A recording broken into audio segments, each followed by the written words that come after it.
اگه من نمیتونم پس من بلد نیستم. انگار با خودت یه چالش داری. به کورنر کیوان محسنی خوش اومدی. کیوان فیلمسازه، ولی نه یک فیلمساز معمولی. ما یک چیزی رو داریم توی کار هنری کردن به اسم وان من بند. عباس کیارستمی خیلی کاراشو خودش انجام میده. بله. کیوان محسنی تهیه کنندگی میکنه، نویسندگی، کارگردانی، تصویربرداری، تدوین، طراحی صحنه‌های اکشن و الی آخر. حتی پخش فیلم‌هاش رو خودش به عهده میگیره. اگه میخوای خراب کنی بعد خیلی بد میشه. امروز به کوزی کورنر اومد تا با هم در مورد این که تک نفره فیلمسازی کردن به چه صورته صحبت کنیم. محیط اینقدر آدمای اطراف این نگاه همه یه نظری دارن، فضا تو رو میبنده. در مورد این صحبت کردیم که کوزی کورنرش چیه. هر وقت فاصله گرفتم انگار اصلا خودم نبودم. نحوه تقابل و رقصیدنش با ایده به چه صورته. سر من خیلی همه چیز ساده است. چه کار کرده که به عنوان یک فیلمساز خودآموخته تونسته بیاد تولیداتی رو داشته باشه که بتونه در جاهای مختلف دنیا نمایششون بده. هیچ دغدغه اینو نداره که بخواد این نوع سینمایی که من کار میکنم رو وارد سینمای حرفه‌ای بکنه. تولیداتی رو داشته باشه که در عین کم هزینه بودن استاندارد باشه، کیفیت بالایی داشته باشه. مسئله اصلی ما تو پروژه کم هزینه همیشه زمانه. اگه فکر میکنید این موضوعات براتون جذابه، با من و کیوان من هستم همراه باشید.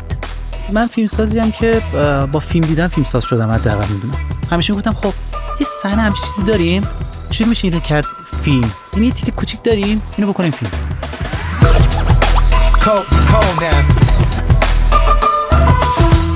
نسخه غیر ایرانی یه کارگردانی که تک نفره کلی داره کار میکنه و خروجی خلاقه داره، یکی مثل روبرت رودریگزه. کیوان محسنی نسخه ایرانی روبرت رودریگزه. دوست دارید به کوزی کورنر بیاد؟ در یک صورت این اتفاق میتونه بیفته، این که کامیونیتی ما تعدادش به اندازه‌ای باشه که مهمونمون رو که دعوت میکنیم مجاب بشه بشینه صحبت کنه با ما. اگر شما هم انقدر دیوونه هستید که به این فکر میکنید یه برنامه فارسی زبان به جایی برسه که مهمونهای غیر فارسی زبان رو دعوت کنه و در مورد خلاقیت باشون صحبت کنه، کانال‌ها و پلتفرم‌های مختلف ما رو دنبال کنیم. بریم ببینیم اصل گفتگو چیه. کوزی کورنر چیه کیوان؟ میدونی که یا خلاق ترین حالت ممکنه خودتی؟ که یا خلاق ترین حالت ممکنه خودم. مثلا قبلش بهش فکر کردم که دقیقاً کجاست. خیلی بخوام سریع جواب بدم احتمالا شهرم. یعنی شهر گراش، جایی که من متولد شدم، احتمالاً اون کوزی کورنره. یعنی اون جا هست احتمالاً. چرا؟ دقیقاً هر وقت فاصله گرفتم از این شهر فیلم نساختم. یعنی هر وقت فاصله گرفتم انگار اصلا خودم نبودم. چی داره برات که فکر می‌کنی موتور خلاقیت رو روشن می‌کنه؟ جالبه که من توی گراشم احتمالاً اکثرا خونم. گراش شهر کوچیکیه، خیلی امکانات فرهنگی و هنری خاصی هم نداره که بگم اونجا جایی هستش که من میرم یهو مثلا یه چیزی جرقه میزنه همه چی درست میشه. نه. خلوته رو داره. اکثر فیلم‌هایی که حالا من ساختم، ایده‌ای که اومده به ذهنم از دل اون شهر اومده. فیلم من اکثرا به زبان خودمونی هستن، به زبان اچومی هستن. واسه همین شاید یک دلیل عمده‌اش همین باشه. انگار اونجا یه چیزی به من اضافه میکنه که احساس میکنم آها بعد کار کنم. شهر رقابتی هم نیستش، یعنی تو اون شهر غیر از من کسی کار نمیکنه. چون فیلم‌های تو وابسته به لوکیشنه، یعنی این مدل نیستش که صرفا 90% کار مثلا داخلی باشه. فکر میکنم ماجرای جغرافیای فیلمم جوریه که قشنگ چون یه بخشی از قصه گوییت وابسته به اونه. شاید به خاطر همین اونجا رو فضا رو میشناسی، منطقه ها، جاده ها، بیابونه. دقیقاً. حالا جالبه که اکثر چیزایی که کار کردم اتفاقا مختص اون شهر هم نبودن. یعنی مثلا دقیقاً شهرهای اطراف بودن ولی مال اون فضاست، مال جنوبه. واسه همین احساس من اونجا اون اتفاقه، اون محرکه که احساس می‌کنم که یه کاری انجام بدم و بیشترم از طرف خودمه. مثلا تو تهران تو نشستی همه دارن کار میکنن، میگه فلانی کار کرد منم کار کنم. ولی تو شهر من اینجوری نیست. تو شهر من وقتی اونجایی با خودتی، انگار با خودت یه چیزی پیدا می‌کنی. احساس می‌کنی الان من اینجا باید فیلم بسازم دیگه. من همیشه راه اینجا بودم فیلم می‌ساختم. انگار با خودت یه چالش داری. حداقل واسه من اینجوری اتفاق افتاده. خیلی وقتا احساس می‌کنی مثلا تو اونجا تو اون شهر یا حتی به قول شما مثلا با ماشین رانندگی می‌کنی میری کوچه پس کوچه، اینجا فضای خوبی داره، این لوکیشن میتونه داستان داشته باشه. هرچند فیلم من خیلی فیلمای در واقع کسی اون رو به خاطر داستاناش نگاه نمی‌کنه، اعتمادا به اون لوکیشن، اون فضا، حتی به اون زبونه. واسه همین خیلی وقت فکر می‌کنم اعتمادا اون لحظه هستش. وگرنه این لحظه رو خب شما هر جایی میتونید داشته باشید دیگه، اعتمادا تو خونه‌تون تو هر جای ایران میتونید هم چیزی داشته باشید. ولی واسه من انگار اون شهره احساس می‌کنم اونجا خیلی وقت باعث شده که کار کنم، حداقل وقت اونجا بودم. اما با این حال فاصله بین کارام خیلی زیاد شده. همیشه اینجوری بوده. یعنی این معمولا اینجوریه که اگه یک سال فیلم بسازم یهو 4 تا 5 تا فیلم ساختم، اون فیلم‌های اولیه که تو دیدی مالو یه سال، این تو یک سال من 3 تا 4 تا فیلم ساختم. ولی یهو مثلا بینش 2 سال فاصله افتاده. حتی منم با فاصله دیدم دیگه. آره.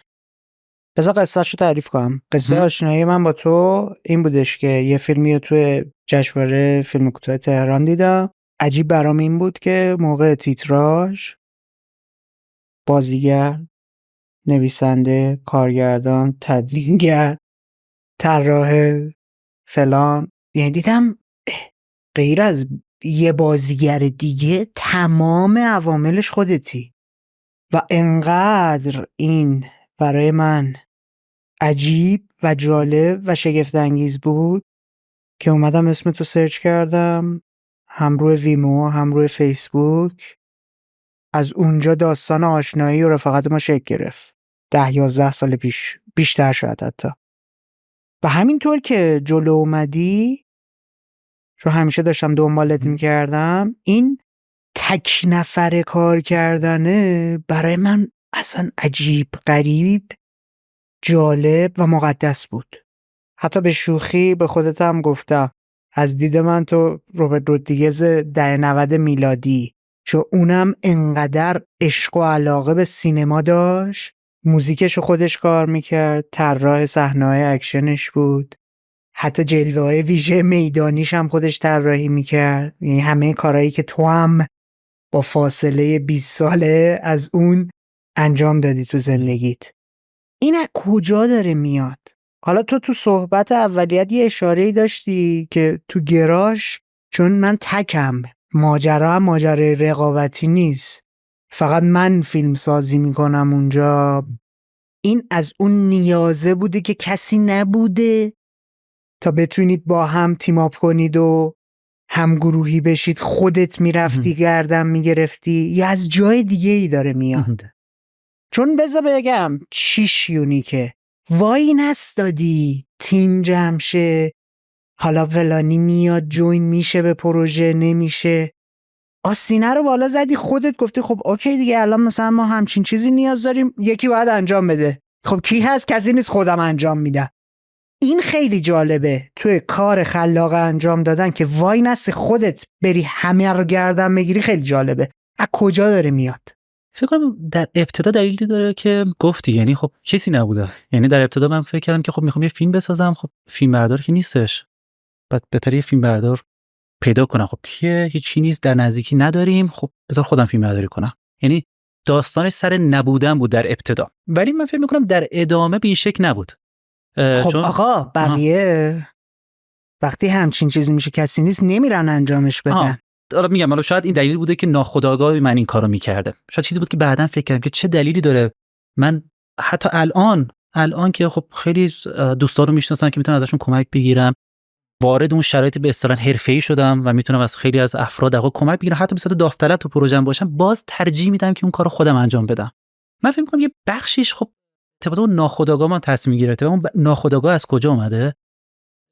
خودم بهش رسیدم که از طریق پدر مادرم بوده.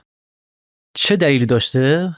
من اتفاقا اومدم دقیقاً یه کار خیلی جالب کردم. خودم ازش میگم چه جالب من این کارو کردم. پدر و مادر من آدمایی بودن که همه کارا خودشون شخصا انجام میدادن. یعنی چیکار میکردن؟ خیلی ساده.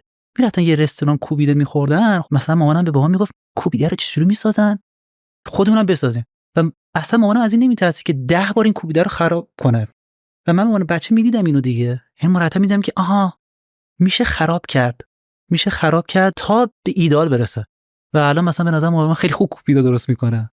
و بعد حتی پدر من همین جوریه. پدر من خیلی کاراش خود شخصا انجام میده. یعنی پدر من الان مثلا کاشیکاری میکنه، برکشی میکنه، لوله کشی انجام میده. 15 تا ساعت میساخته. ساعت موچی در خارج از ایران البته. ولی خب اینا چیزی بود که من مونی بچه تمام میدیدم، میگفتم که با همین کارا میکنه. حالا جان من پس اگه ذهنت از اول اصلا این نبوده که برای هر کسی باید یه متخصصی وجود داشته باشه، خود آدم میتونه بره کاراشو انجام بده. من آکادمیک نرفتم سر یه کلاس بشینم بگین که آقا سینما یه کار جمعی است. من این دیالوگو نشنیده بودم. فیلم دیده بودم و گفتم خب این کارو چجوری میشه انجام داد، این کارو چجوری میشه انجام داد. و شنیده بودم یا مثلا تو مجله، اون موقع خیلی اینترنت به این شکل تو مجله مثلا خونده بودم که عباس کیارستمی خیلی کاراشو خودش انجام میده. بله. اصلا خیلی فیلم ساز متفاوتی است، ولی شنیدم خیلی کاراش خودش انجام میده. مثلا پشت صحنه 3-4 نفره خودش فقط با یه دستگاه صدا گذاری میکرد. و من گفتم پس میشه، چیز عجیبی نیست. پس اگه من نمیتونم پس من بلد نیستم. خب پس بیا من این کارو انجام بدم. و این کارو انجام بدم، یه کارای تجربی میکردم. یعنی من حتی خیلی ساده میگفتم فیلمای اولیه مثل سیامشق بود دیگه. حتی الانم خیلی بعید نمیدونم که بگم الانم پروژه من سیامشقه. یعنی اتفاقا خیلی هنوزم باز داریم تجربه میکنیم. می‌داریم تست می‌زنیم آها این بعد دفعه دیگه این کارو انجام نکن. 15 سال فیلم سازی کرده هنوز داری اسمشو میذاری. من دارم تمرین فیلم سازی من همچین حسی دارم. من حتی مثلا تو آخرین کارم که سریال کاشوخینه باز همچین کاری کردم. یعنی یه سکانس رو یهو گفتم که حالا اینجوری بگیریم چی میشه و واقعیتش خراب شد. یعنی بعدا میبینم میگم وای که بد شد. یعنی تجربهش کردم که میرم به چه شکله. و هیچ وقت خوشبختانه به نظر میاد که امتیاز خانواده من حداقل به من یاد ندادن که اگه میخوای خراب کنی بعد خیلی بد میشه. این فاجعه است. هیچ وقت به من اینو نگفتن، چون خودشون این کارو نمی‌کردن. یه سیر طبیعیه. آره من دیدم مثلا با من برکشی میکنه، بعد میدونم یه جرقه میزده، بعد یه خرابکاری میشده. مثلا فکر کنم من یه بچه رو میدیدم دیگه از نزدیک و میگفتم خب پس اشکالی نداره، بابام یهو کنه برق میگیره. خب بعد میگم خب پس همچین چیزی مورد نداره. اینا رو من خیلی زیاد دیدم، اعتماد زیاد در کودکی، چون همچنان با هم کارو میکنه و دیدم داره بهتر میشه. منزل شخصی من رو با اومد سر ساختمون وایساده بود، یه نفر داشت کاشیکاری میکرد. بعد اومد خونه گفت بعد خودم کاشیکاری کنم، خودم بهتر میتونم. و اون لحظه من میگفتم که خب بابا تو که تا حالا کاشیکاری نکردی. این حرفو خیلی از مردا میزنه، چون زن‌ها این حرفو زیاد از مردا شنیدن که من خودم میگم و همیشه گند میزنم مردا. ولی من دیدم که با من گند نمیزنه. واسه همین مثلا الان وقتی من دیدم سیریس بهداشتی خونه‌شون کاشیکاری کرده و میگم چقدر خوب فارسی بر شده. این چیز خیلی واسه من پیش اومده. کابینت خونه می‌خواستم کار کنم، اینا خیلی طول میدادم. من خانمم باردار بود و نمیرسیدن اینا تموم کنن. و من یه ماه آخر دیدم اینا اگه با اینا بخوام برم جلو کار تموم نمیشه. هیچ دیدم رفتم دستگاه عمودبر گرفتم فلان و کابینت خونه رو تموم کردم. با که هیچ وقت داره تجربه نداشتم. خوبم نشده واقعیتش. ولی بعد از اون اگه چند تا چیز دیگه رو ساختم خیلی بهتر شد. یعنی بس اینه که مرتب این خطا و اشتباه رو کردم و این احساس میگم خیلی زیاد از سمت خانواده اومده. یه بخش زیادیش که اونا این کارو کردن و من اومدم تکرار کردم. فکر می‌کردم روش درست اینه. و یه چیزی هم که یاد گرفتم که به بهترین شکل انجام بدم. دیدی مثلا کارگردان خودش کارگردانی میکنه، به عنوان کارگردان فیلمبرداری میکنه، تدوین میکنه، ولی خب یه جای میلنگه. ایدئال نیست. مثالایی که الان زدی گفتیم فلان کارگردان همین کاراشو میکنه، تو پروژه خیلی ساده است. پروژه نه که پروژه بدیا، از لحاظ فنی کارای ساده هستش. بله. ولی پروژه‌ای که من مثلا کار میکنم اتفاقا در ظاهر خیلی پروژه گرانی هستن. یعنی که میبینه فکر میکنه اوه این الان 50 نفر آدم پشت صحنه هستن دیگه. ولی پشت صحنه من 2 نفرن، 3 نفرن.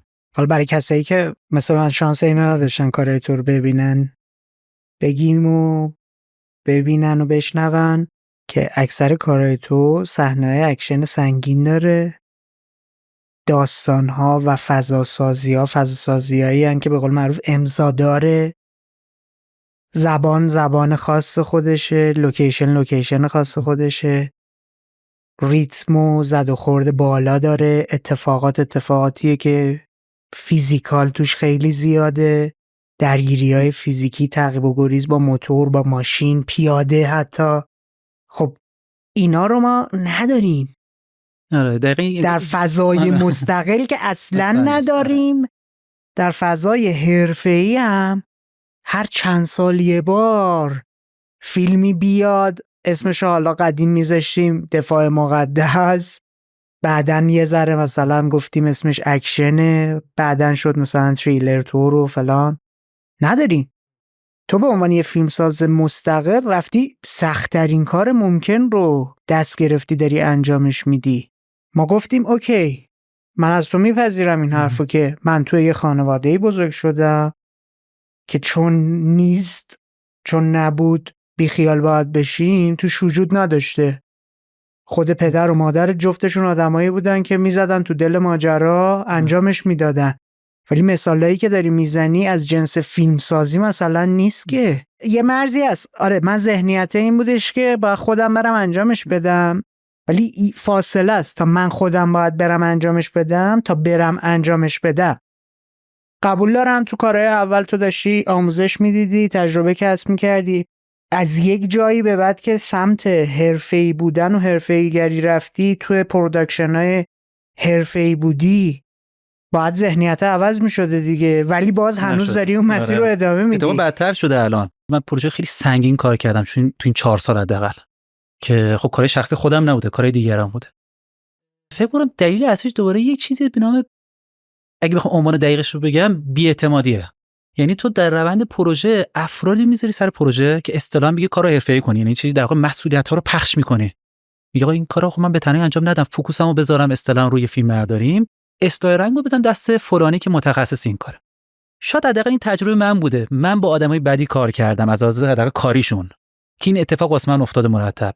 من وقتی کارو دادم واسه رنگونو به یه نفر دیگه، تو تیزر خیلی اتفاق افتاده، دادم یه نفر دیگه، بعد حاصل کارو دیدم گفتم که برادر من این که من خودم این رنگو میزدم، من دادم دست تو، انتظار داشتم غیر از اینکه این یه خورده این برایتس کانترست رو دستکاری کنی، انتظار داشتم یه کار دیگه هم بکنی. و این که طرف مقابل اینجور برخورد میگه که احساس میکنه من نمیدونم این رو، این یه داشت من اذیت میکرد. از ایدئالگرایی داره میاد یا از نه اتفاقا چرا؟ چون اتفاقا کار من که وقتی دیده میشه ایدئال نیستن اونقدر به نظر خودم. یعنی مثلا تو وقتی کارو میبینی تو رنگ مشکل شاید داشته باشن، بخش فنی مشکل دارن، من خودم میتونم تا پیدا کنم اینجا مشکل دارن، ولی اینجوری میگم که من اگه دارم بابت این کار به یک شخصی دارم پول میدم، دارم در واقع اون شخص وارد پروژه میکنم، انتظار دارم که اون یه کارکردی داشته باشه غیر از اون چیزی که من دارم. اصلا باید یه کار فراتر از من انجام بده. و مرتب من بی‌اعتماد شدم. یعنی پروژه رو دادم دست یکی یه کاری بکنه، بعد برادرم این کارو اینجوری اگه می‌کردی بهتر بود. و بعد دیدم مثلا یارو درباره یه چیزهایی داره حرف میزنه درباره پروژه که میگه خب این چیزی که داری میگی که من 4 سال پیش تو پروژه انجام دادم.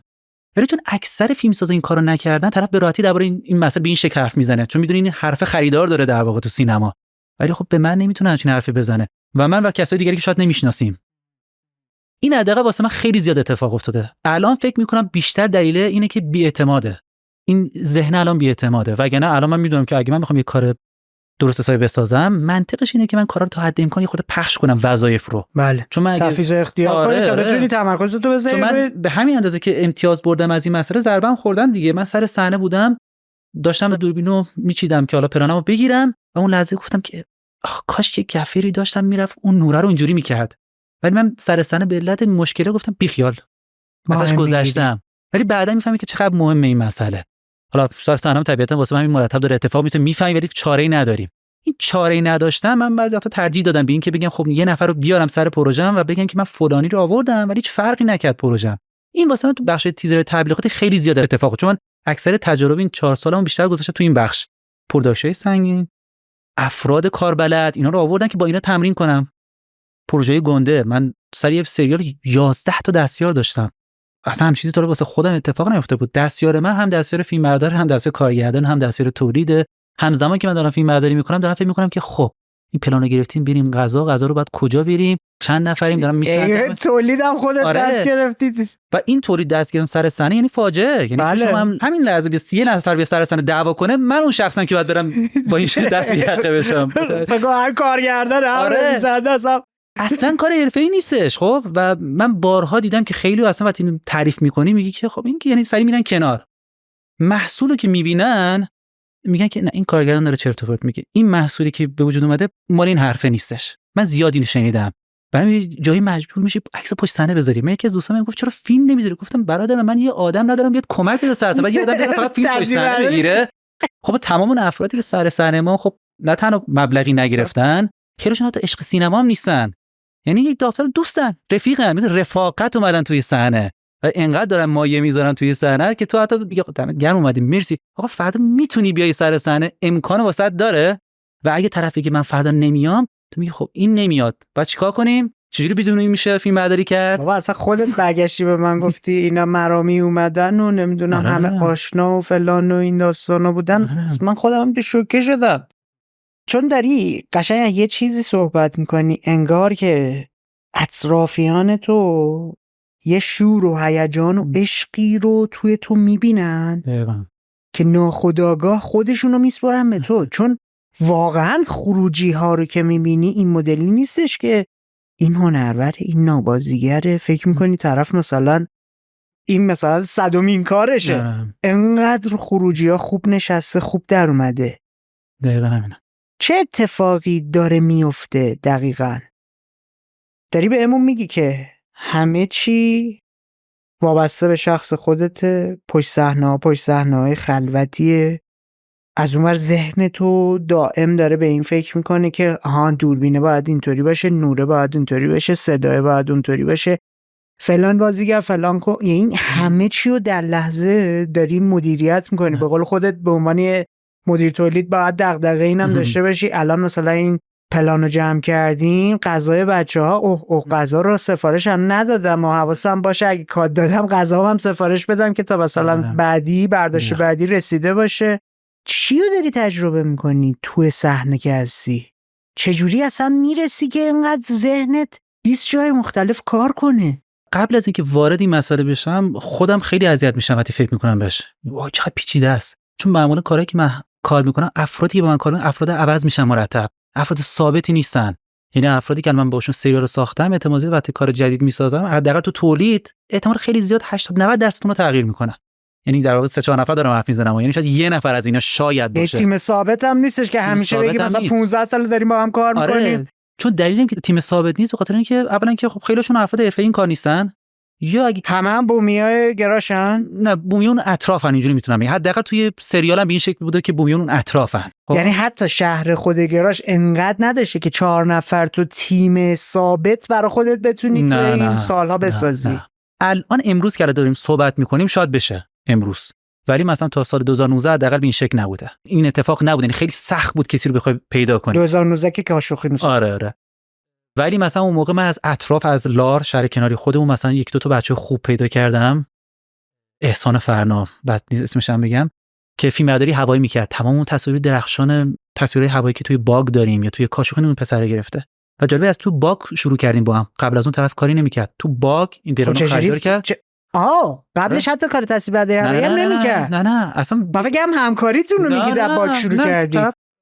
انقدر شیفته شاید کار من شده بود که این لطفو کرد که در واقع درون گرفته بود که رفت تو این کار. واسه اون مثل کلاس درس بود دیگه. و بعد تو کاشوخی مثلا ما نمونه‌اشو می‌بینیم که یه سری تصاویر بسیار خفن گرفت و الان حتی جزء فیلمبرداری خیلی خوب درونه، خیلی خوب کار میکنه.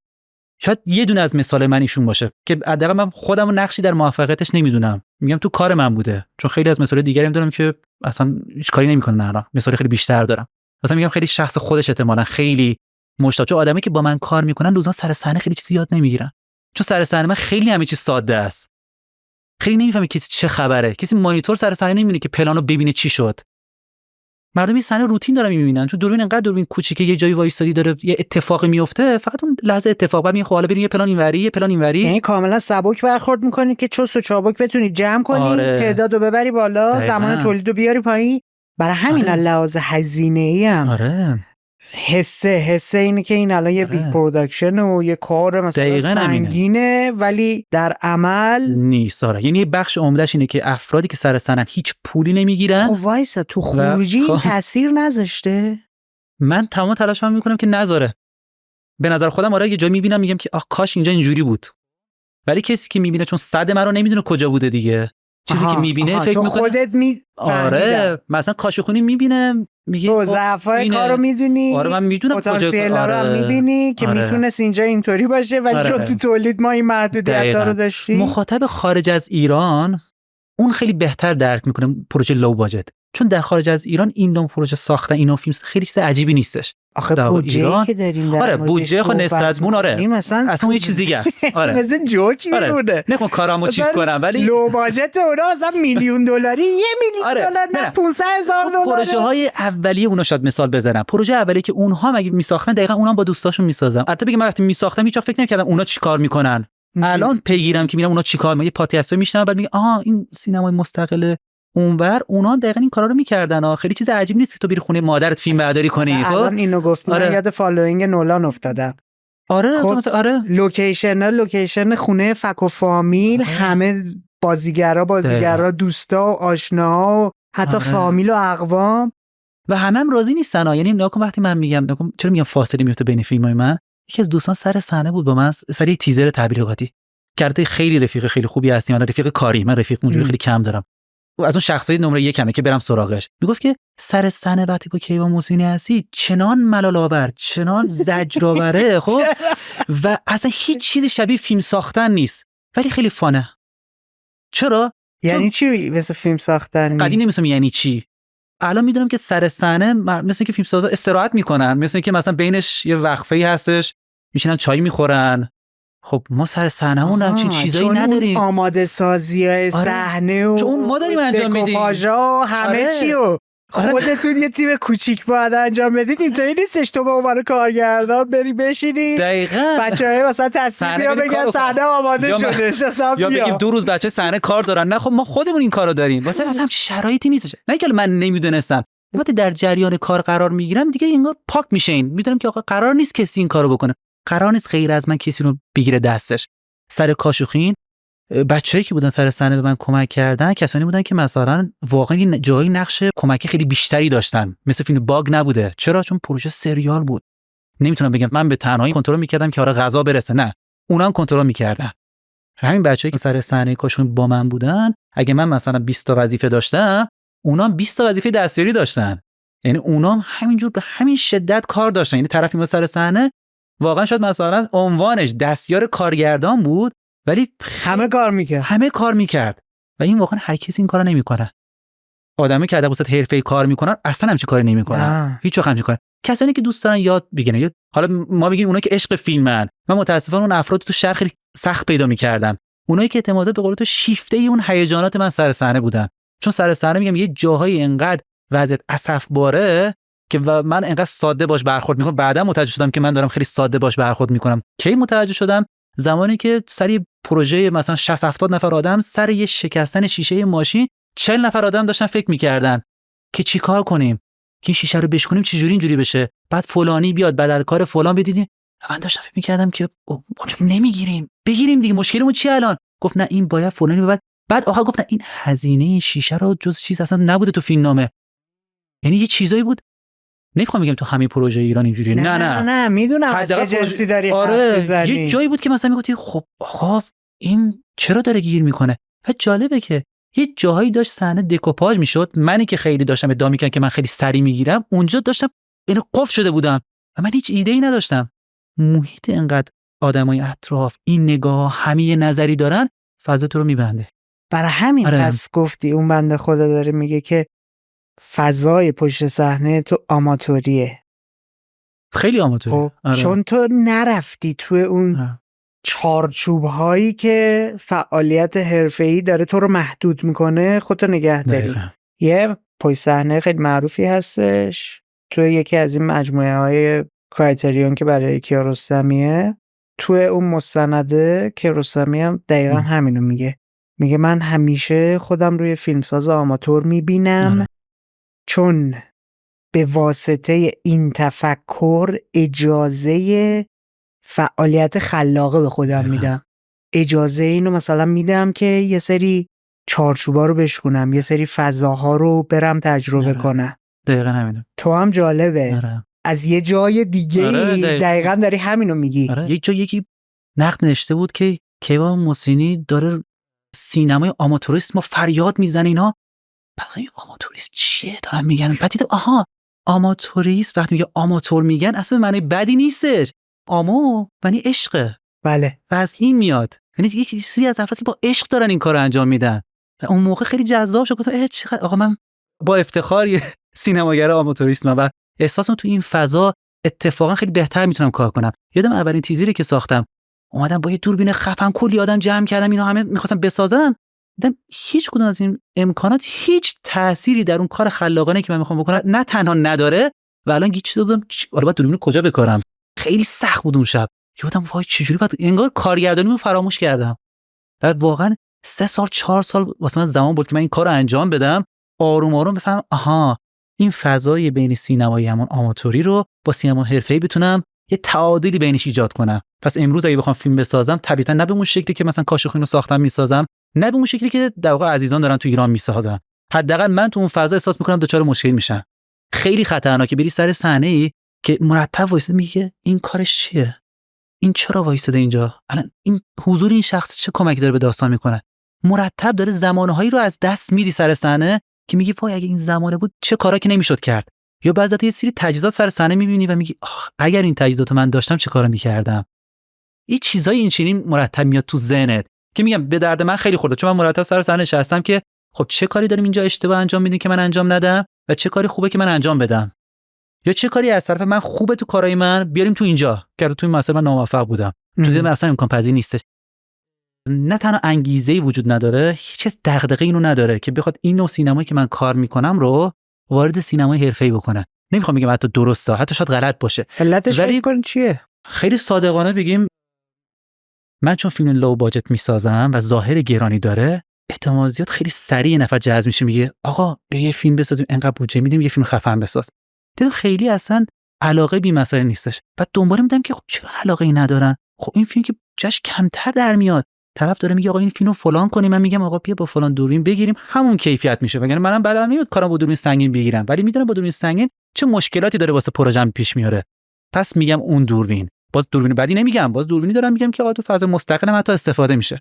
ولی دیدم مثلا علاقه نشون نمیدم و خیلی کنجکاو بودم که چرا هرچند این آدمایی که میومدن اونا میومدن سراغ من هیچ وقت نمیومدم که مثلا هیچ وقت تا الان فکر نمی‌کنم فیلمنامه داشته باشم برم پیش یکی بگم آقا من یه فیلمنامه دارم بیا بسازیمش. همیشه تا فیلمنامه دارم فکر می‌کنم خب اینو باید بسازم دیگه.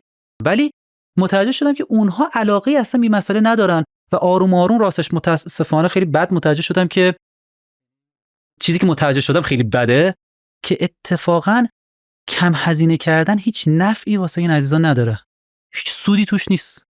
یعنی باید پروژه پرخرج باشه که توش بشه سود کرد. به بچه‌ها میگم تو خیلی فرصت داشتی چرا کار نکردی؟ گفتم اتفاقا چون به طرف میگه آقا این اینجوریه من اینو میتونم با فلان چیز تولید کنم، اتفاقا طرف نگران میشه، یه خورده میره عقب میگه که خب اگه این فیلم منم با این رفتم وارد صحبت تو ذهنم بود که اینقدر میلیارد هزینه کنیم، الان این میگه این میلیارد، خب این که مثلا 1/4 بودجه ماست، این که نمیشه. خب خاطر اون ذهنیت غلط فرهنگی نیست که قبل از تمام شدن کار باید کار سودده باشه.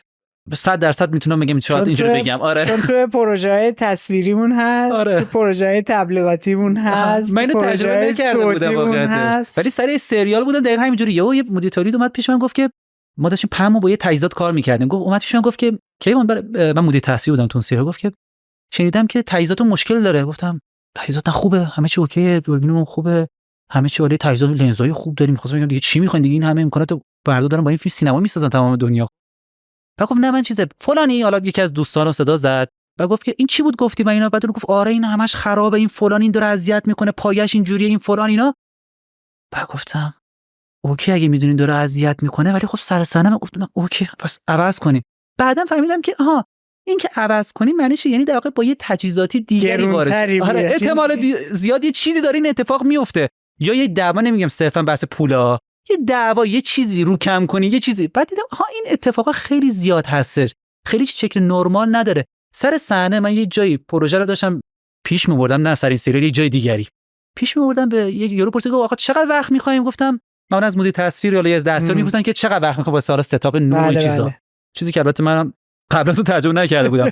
بعد گفتم به دستیارم و گفرم گفتم به نظر چقدر وقت می‌خوایم؟ گفت آقا 1.5 ساعت کار داریم. گفتم بابا 5 دقیقه بیشتر کار داریم، مگه چی کار می‌خوایم بکنیم؟ این الان اینا اینجوریه دیگه. گفت بعد اینجوری که پامو گفت آقا نگو اینجوری، اگه اینجوری باشه اینا دیگه همین کنتراتی تا یه ماه دیگه پروژه رو می‌بندن که. گفتم آها. بعد دیدم حرفش اینجوری خلاص پروژه ماهانه یه ماه دیگه ببندن، خب یعنی چی؟ به جای 3 ماه بشه 1 ماه. خب این که خیلی برام سر پروژه دیگه ای، اگه پروژه نباشه بعد برام من اون شخص حق میدم، اون بعد بره خونه، اون معاشش داره از این مسئله تامین میشه. من به دید تجربه داشتم به این پروژه نگاه، من قرار نبود داشتم مدیر فیلم برداری، من داشتم به دید این نگاه می‌کردم اومدم سر صحنه به عنوان مدیر فیلم برداری به من اعتماد شده، حالا من میتونم چه چیزهایی یاد بگیرم، حتی از این گفرم، حتی از این دستیارم، اینا چی میتونم چه چیزی. اون ذهنیت تجربه کردن آماتور بودن رو توش داشتی، با عشق میرفتی، بعد می‌بینی که از فضا حرفه‌ایه عشق تو رو نمیخواد. آره دیدم هم چیزه. ولی با این حال یه سری چیزا ایده‌الم میدیدی که مثلا مدیر تولید میومد سر صحنه میگفت لوکیشن فردا آماده است. بعد میگی آه چه خوب، اینا قرار نیست بعد از فیلم بعد سوار ماشین بشن برن بگردن لوکیشن فردا رو پیدا کنن، حتی تو کارهایی که معمولا پیش تولید درستی نداره. تو کار کم هزینه میشه پیش شده درست کرد، همچین اتفاقی نیفته. ولی بعضی وقتا همچین فرصتی ندارید. حداقل واسه من اینجوری بوده. تو کاشوخی ما هیچ وقت همچین فرصتی ایدئالی برای پیش تولید نداشتیم. ولی دیدم که تدارکات خوب، یه تایم درست غذا رسیدن. من دیدم سر صحنه اگه غذا نرسه به همین 4-5 نفری که سر صحنه چقدر میتونه آسیب بزنه و تجربهش کردم و دیدم تو پروژه حرفه‌ای این چقدر کمک میکنه. همین که تدوینگر سر صحنه است میاد یه کارو میبینه اونجا و بعد 3 روز از فیلم برداری گذشته میاد رافکات بهت نشون میده چون میبینی کارتو. خب اینا چیزایی که امتیازاتی داره که بعضی وقتا مثلا اینا رو میبینی میگی اینا چیز خوبیه. مطمئنا اگه من بخوام الان دوباره فیلم بسازم یه بخشی از اونها رو وارد اینجا میکنم. ولی با این حال کسی که اگه کار منو میبینه احساس میکنه یه پروداکشن دیزاینر خیلی خفن داره. مثلا میگه آقا مدیر تولید این پروژه رفته 80-90 تا لوکیشن اوکی کرده تو این پروژه آورده اینجا، رفته دبی نمیدونم فلان این همه لوکیشن آورده تو این پروژه. در صورتی که هیچ همچین چیزی نبوده. مسئله اصلی ما تو پروژه کم هزینه همیشه زمانه. یعنی من همیشه میگم اگر وقت بیشتر داشتم نه پول بیشتر. یعنی ما به طرف وقتی میگه که این پروژه رو بسازیم میگه من چقدر وقت دارم. اگه این 2 ماه بشه 3 ماه و بودجهش همون باشه واسه ما ایداله. چون 1 ماه بیشتر یعنی 1 ماه بیشتر وقت داریم روی کار زمان بذاریم. طبیعتا پول بیشتر خب ایداله کسی بعدش نمیاد. ولی زمان خیلی مهمه. من متوجه شدم اگه زمان از ما بگیرن تو این شیوه فیلم سازی پرسه سخت میشه. زمان با هزینه رابطه مستقیم داره. اینو چجوری میخوای هندل کنی؟ کارای ما اینجوریه که من چون مثلا با عشق و مجانی و مرامی و ایناست برات اوکیه. چیزی که گفتم اون دوستانی که با من کار میکنن میگن طاقت فرسا میشه خیلی وقتا پروژه‌ی من سر همین زمان است. طرف قرار بوده 1 ماه بیاد سر پروژه میشه 2 ماه. خیلی سخته. من واسه میگم قرار پروژه جمع بشه حالا بشه 3 ماه. ذهنیت من اینجوریه. اون طرف میگه آقا من 2 ماه از همه کارام زدم، برادر من دوستانه داره پیش من کار میکنه و میدونه هر لحظه به من میگم آقا دمت گرم تا اینجا بودی. چون میدونه من نمیگم که آقا نگی نباشی فلان میشه. همینجوری که سر کاشوخی واسه ما پیش اومد. سر کاشوخی ما با 4 نفر پشت صحنه شروع کردیم. 3 اپیزود پایانی پشت صحنه ما 2 نفر بودیم. آدم‌ها طولانی شده بود رفته بودن حقم داشت و من نمیتونم بگم که آقا باش. آقا پروژه سنگین بود. چند تا اپیزود بود؟ 11 تا. 12 تا. تو فیلمو داشت 11 قسمت بود. 11 قسمت مثلا 10-11 دقیقه‌ای بود که بعداً البته ما به یه نسخه 6 قسمتی هر قسمت 20 دقیقه رسیدیم. اون نسخه ایدئالمون در واقع اونه. ولی افراد تحلیل میرن تو همچین پروژه. زمان تولیدتون کلا چقدر بود؟ پروژه ما فکر کنم نزدیک 4 ماه بود. ولی 4 ماه که ما میگیم اصلا شبیه اون چیزی که به صورت حرفه‌ای کار میکنن نیست. به صورت حرفه‌ای یعنی چی؟ یعنی شما در واقع روزی 12 ساعت میری سر صحنه، ساعت 6 آفیش میشین، 6 غروب میری خونه‌تون مثلا. یا آف روز به شب میدیم. اصلا هم چیزی نمیدونم یعنی چی. قبل از در واقع وارد بشم سینما حرفه‌ای روز داریم میگیریم، قرار شبم بگیریم دیگه، شبم میگیریم دیگه، فوقش دیر وقت اونجا میخوابیم دیگه. این رواله همیشه به این شکل بوده. با اون افرادی که من در واقع وقتی وارد پروژه من میشن دیگه از همه چی باید بزنم. 24 ساعت در خدمت پروژه. در خدمت پروژه باشه. این چیزی که اونها رو آسیب میزنه و میگم الان تو این مدت 4 سال شاید من واقعا 2 نفر 3 نفر پیدا کردم که میتونن داوطلبانه وارد نشه. خودت چطوری اینطوری میتونی ادامه بدی؟ ببین آخه یه چیزی هم نه تو الان داری در مورد فرآیند تولیدت صحبت میکنی، پیش تولیدت هم خودتی، اکثر کارا رو داری انجام میدی، پس تولیدت هم خودتی، پخشش هم خودتی، تو جشنواره‌ها رفتن هم خودتی. یعنی اون وان من بند فیلم میکینگی که داریم میگیم تو حتی نیومدی فقط تو همون فرآیند تولید و پس تولید و پیش تولید نگهش داری، حتی تو ارزش هم خودت از سیم بالا زدی. متوجهم. دقیقاً همینجوری بوده. خب دقیقاً همینجوری بود. این برای خودت طاقت فرسا نیست؟ یه دلیلی که بین فیلمایی که من میسازم اعتمادات انقدر فاصله میفته، یه دلیل شاید همین باشه. چون بعضی وقتا حتی این کابوسی که قراره به اطرافیانات بگی من قراره یه فیلم بسازم تو ذهن من هستش. احساس میکنم وقتی مثلا من به همسرم میگم قراره یه فیلم بسازم یعنی چی؟ یعنی قراره منو 1 سال نداشته باشی رسما.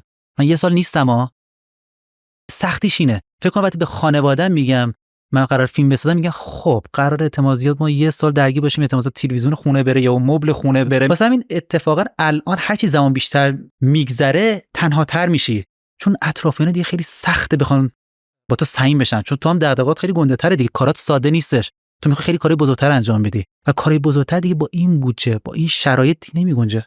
قبلا شد مثلا واقعا 10 سال پیش تو به یه نفر میگفتم 1 ماه میخوام یه سر پروژه، راستش هیچ پولی هم نداریم فلان خیلی راحت‌تر همکاری میکردن. امروز به طرفی که 4 روز من باهات کار دارم و هیچ پولی بهت نمیدم سر پروژه، واسه اونایی که واقعا خیلی علاقه‌مندن، خیلی دوستت دارن، رابطه‌شون با تو خیلی خوبه، هم خیلی سخت همکاری کردن. واسه همین شاید تنها راه حلش امروزه فقط پیدا کردن داوطلبه. یعنی یه نفر بگه داوطلب، چیزی که مرسوم هستش در سینما مستقل میگن فراخوان میدن میگه افراد داوطلب بیارین. یه سری دانشجو میان، یه سری حالا کار انجینی ولی تو گراژ که نشدنیه این قضیه. آره من سر کاشوخی زمانی که می‌خواستیم کار کنیم پیشنهاد تهیه کننده این بود، اتفاقا گفت فراخوان بزنیم، کسی که تو کارات بچا دوست دارن دیگه، بچا بیان از تل. گفتم نکن بچا از اونور بیان واسه ما پرخرج میشه، ما بعد اینا بهشون جا بدیم. اینا ما سر صنعت فیلم برداری میکنیم، اگه مثلا نزدیک شام نشه میرن خونه غذا میخورن، ولی این طرف اگه اینجا باشه ما باید این غذاشو بدیم. این نکات حتی کوچکترین مسئله هزینه بر میشد. پیچیدگی هزینه ها به این شکله که تو این شکل از پروژه متاسفانه حداقل واسه ما اینجوری بود که ما نمیگفتیم بودجهمون چقدره و ما چقدر میتونیم خرج کنیم، ما گفتیم ما چه کاری میخوایم بسازیم. این بودجه مثل که یه چیزی در کنار پروژه بود که حالا هست. پروژه کاشوخیم 110 میلیون تومان بودجه‌ای که از طرف فیلمو داده شده.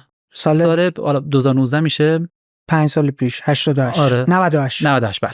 110 میلیون قبل کرونا. آره 110 میلیون که البته بگم در پایان من و پویان که تهیه کننده کار بودیم پول کم آوردیم و نزدیک فکر کنم 40 تومن ما به پروژه اضافه کردیم که بشه پروژه رو تموم کرد، چون پس‌درود اون پروژه پس‌درود افراد حرفه‌ای بودن و با اینکه اونها هزینه واقعی نمیگرفتن ولی خب ما مجبور بودیم خب یه هزینه پرداخت کنیم. هرچند ما خیلی از اونها رو باز صحبت می‌کردیم که آقا کمتر، این باز تعهداتمون رو زیر سوال می‌بردیم چون بودجه نمی‌رسید و البته اونها هم درک می‌کردن، کارو می‌دیدن میگفتن خب آقا دمتون گرم مثلا این کار اینجوری ساختین، اوکی من نمیگیرم.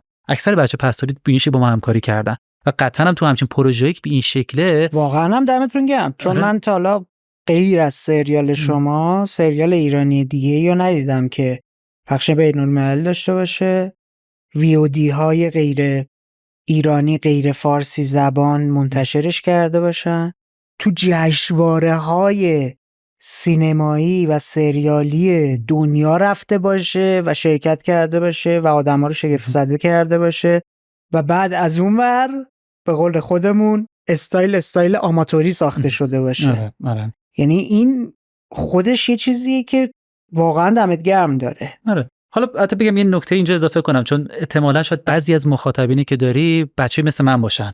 تو سریال ما باز یکی دو نفر دیگه داریم که همچین کارایی کردن، یعنی کارهای مستقل ساختن. یکیش مثلا پوریا تکاوره، اونم اتفاقا فیلمسازی که خیلی مستقل و به این شکل میسازه. میدونی پلات فیلم چی بود؟ پلات سریال چی بود؟ میدونم تو ژانر درامه تقریبی حالت میدونم، ولی دوستان میتونن سرچ کنن سریال پوریا تکاوره تو گوگل بزنن به راحتی میتونن پیدا کنن. مثال زدم گفتم به خاطر اینکه اونم دقیقاً جزء اون فیلمسازی بود که اصلا خیلی نمیشناسن کار کرد، ولی خب میدونم که موقعیت فیلمیش اون فضا و اینا اصلا شباهتی بالا کاشوخی نداره. نمیخوام مثال اونجوری بزنم، ولی نکته‌ای که میگی در مورد کاشوخی نکته درستیه. یعنی ما تمام تلاشمون کردیم که توی پس تولید از اول با این ذهنیت داشتید میساختید که نه. فلان اتفاق براش رقم بخوره. ما واقعیتش خیلی ذهنیتون به این شکل بود. اون زمانی که ما کاشوخی رو ساختیم سریال سازی اونقدر راه نیافتاده بود فیلمو و واسه اونا هم چیز کانسپت خیلی جدیدی بود، سریال کوتاه. من یکی دوستان زنگ زد گفت میخوام یه سریال بسازیم، تو هستی؟ من گفتم اوکی. یعنی خیلی راحت وارد پروژه شدیم. وگرنه اصلا قرار نبود وارد همچین چیزی بشیم. هیچ ایده‌ای برای سریال نداشت، حتی زمانش هم نداشتیم. ما انقدر فشرده همه چی پیش رفت که میگم حتی اواخر اپیزود پایانی حتی فیلمنامه هم داشت همزمان پیش میرفت با سریال. مثل سیتکام شده بود. 3 روز فیلمبرداری می‌کردیم، 4 روز پس تولید انجام میدادیم، بعد پروژه میرفت پخش. یعنی بچه پس تولید که خودشون بچه حرفه‌ای بودن واقعا شدید همکاری می‌کردن که این پروژه برسه. تو من خودم ندیده بودم، تو داشتم تو فیلمو می‌دیدم که کار به چه شکلی مثل سیتکام شده بود. این حجم از پروژه به اون شکل پخش شدن چیزی بود که خب مورد علاقه ما نبود، ولی حداقل اون پخش کننده ما که حالا تو ایران داشت اون کارو پخش می‌کرد، یعنی فیلمو خیلی واسش اهمیت نداشت. اون داشت فضای اکشن تور میدید، مخاطب نوروز رو می‌خواست جذب کنه که نمیدونم چقدر موفق بود، حداقل من اطلاعی ندارم، ولی واسه اونا پخش به این شکل بود. ما انتظارمون بود که کار خوب دیده میشه، چون داشتین در واقع پخش بین‌الملل خود فیلمو انجام داد. نه ما تنها کاری که کردیم همون لحظه که داشتیم قرارداد با فیلمو می‌بستیم لطفا پخش بین‌الملل بدین دست ما. خوشبختانه همچین کاری کردیم. ایده‌ای هم نداشتیم، خیلی نمی‌دونستیم قرار چه اتفاقی بیفته واقعیتش.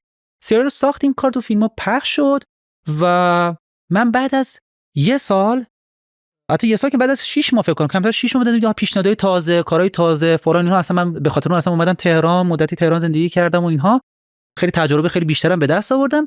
ولی آرام که همینجوری زمان میگذشت احساس کردم که سریال اونطور که باید دیده نشده. چون یهو بعد از مثلا 8 ماه یکی زنگ میزد میگفت که من این سریال رو دیدم، خیلی سریال فلان بیا یه کار فلان اینا. گفتم آها کی دیدی؟ میگفت خب مثلا من دیروز یکی از بچه‌ها معرفی کرده. بعد دیدم که اینا خیلی ندیدم. آرام متوجه شدم که بخش خیلی قابل توجه از افراد سینمایی که من انتظار داشتم مثلا سریالو ببینم اونا اصلا ندیده بودن کار رو. خب من این کارو طبیعتا واسه عشق فیلم‌ها ساخته بودم. بله.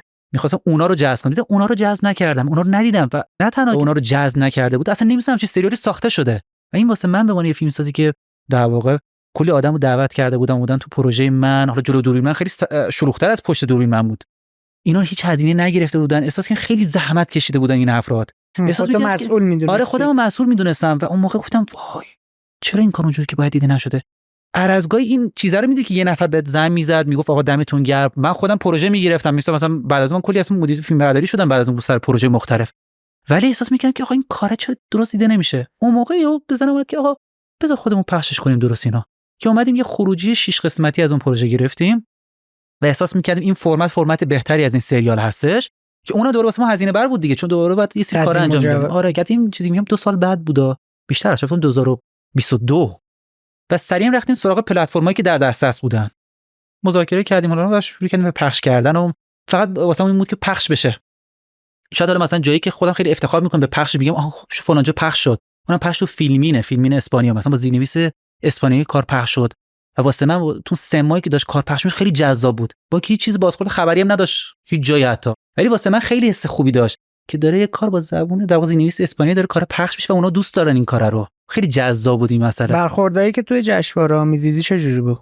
همشون به عنوان یه فیلم خیلی اگزوتیک از سینمای ایران مثلا ازش اسم می‌بردیم، چیزی که مثلا سینما ایران انتظار نداری، چون اکثرا فیلم‌هایی که از ایران میره اونور به شکل دیگری هستن و درام آره به شکلی انگار انتظار ندارن. آره وگرنه اونا خیلی راحت می‌دونن این فیلم لو باجته، خیلی راحت می‌دونن که این فیلم از بصری با خیلی از سریالایی که دارن کنار هم میذارن، حالا از پلتفرم‌های خیلی غول هستش. خب طبیعتاً وقتی سریال تو میذاری خب معلومه دیگه که تعارف کنن میفهمی که این فیلم اصلا در حد این سریال نیستش از لحاظ فنی حداقل، ولی واسه اینکه چون چیز جدیدی بود خیلی جذاب داشتشون. و مهمترین مسئله تو جشنواره خیلی جذابه یه سریال از ایران، چون از ایران معمولا سریال نمیاد، همیشه فیلم کوتاه میاد، فیلم بلند میاد، این واسهشون خیلی جذابه که سریال از ایران داره میاد. هرچند امروز اونم این ژانر رو این استایل رو آره این شکل دقیقاً من دیدم واسهشون جذابه. شاید امروز اگه بخوام حالا کاشخونه پخش کنم خب خیلی بهتر پخش میکنم، چون میدونم چه فرصتایی رو از دست دادیم واسه کاشخین و حسرت میکنم بعضی وقتا میگم که کاشخونه چقدر خوب میتونست دیده بشه، چقدر چه کاری ما باید میکردیم. همیشه خودم مسئول میدونم با اینکه من پخش کننده نیستم، حتی من این ایده داشتم که اینو بدیم یه پخش کننده خارجی این کار انجام بده،